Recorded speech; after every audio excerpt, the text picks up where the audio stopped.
welcome back to Daily Devotions. Pastor Steve here, walking with you in God's Word. Psalm 137. A journey it's been, and only a few Psalms left to be able to walk forward into the ending of the Psalter. But we're not quite there yet, because we have a reflection in Psalm 137 of being able to capture a little bit of history and at the same time call upon, frankly, the might and the strength and the resilience of God for the people of Israel. There's going to be a historical site here, and that is when they were taken off into exile. And to remember, this is kind of a post-exilic psalm as they're kind of coming back into Jerusalem, yet not all the way transitioned back in. They're sitting by the river of Babylon, as is kind of typified there in being able to just mourn. They're mourning.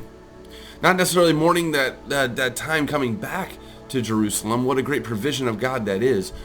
But mourning what took place to have them there. And for these last 70 years, what took place in Jerusalem to get them there. What took place with their families while they were there. And being able to see how God's going to actually enact his justice from that time and leading forward. Psalm 137. Let's meditate together. By the rivers of Babylon we sat and wept when we remembered Zion.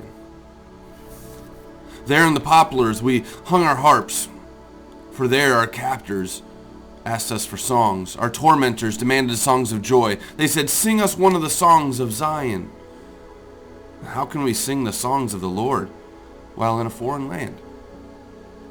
If I forget you, O Jerusalem, may my right hand forget its skill.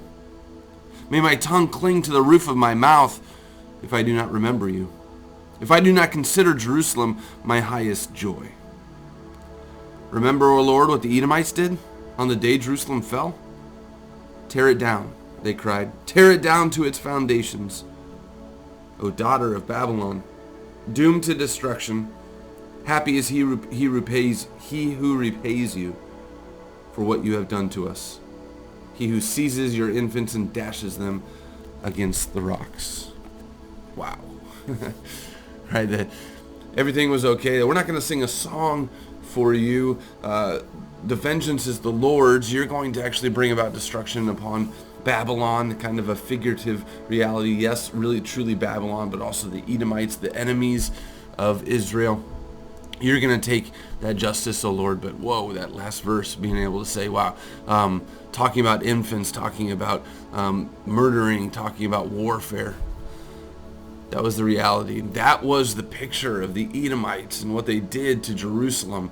What people did in warfare, what Babylonians did in amongst their savage ways of being able to take upon power and authority excuse me, of others. Power and authority of other nations. Nothing was off limits. The infants, the women, the people of the villages. And so when I remember back to that, how grave that is, but as I recapture that, Lord, it actually recaptures my love and my passion, as it says, for Zion, for your presence. For I know how I was treated, or I know how I felt. I know how I was different in a foreign land. But I also remember the joy of your presence. But I also remember the joy of our relationship. And so I won't sing in a foreign land. I won't call for and actually enact my own justice.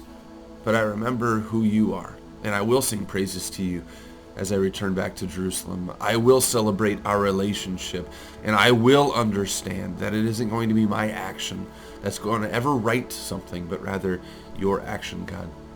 You will take the steps of justice. You will take the steps of provision for the ones who weep and the ones who mourn. And so I pray that's not your circumstance. I pray that it's not suffering and weeping and mourning. I know for some of it is. Some of us it is. And so here, Psalm 137, in the midst of mourning and of weeping, and of perhaps taking action for your own justice and being able just to lean and look to God. For he is a God who intervenes in your mourning and your weeping, and he turns it to dancing and joy because he takes action through grace, through justice, through mercy. And so 137, as it looks back into history, we can always look back or take a look into our lives and just continue to herald the incredible reality that we have a God of justice, that we have a God of mercy, and he will continue to do his work in and amongst our circumstances as he did in and amongst Israel's circumstances. There was mourning and weeping in Babylon, but it was a season, and it pushed them forward to celebration and joy as they came back to Jerusalem. So too, our Lord turns our mourning into dancing. He turns our weeping into joy as we keep our eyes fixed on Jesus, our resurrected Savior. Thanks be to God. Have a blessed day.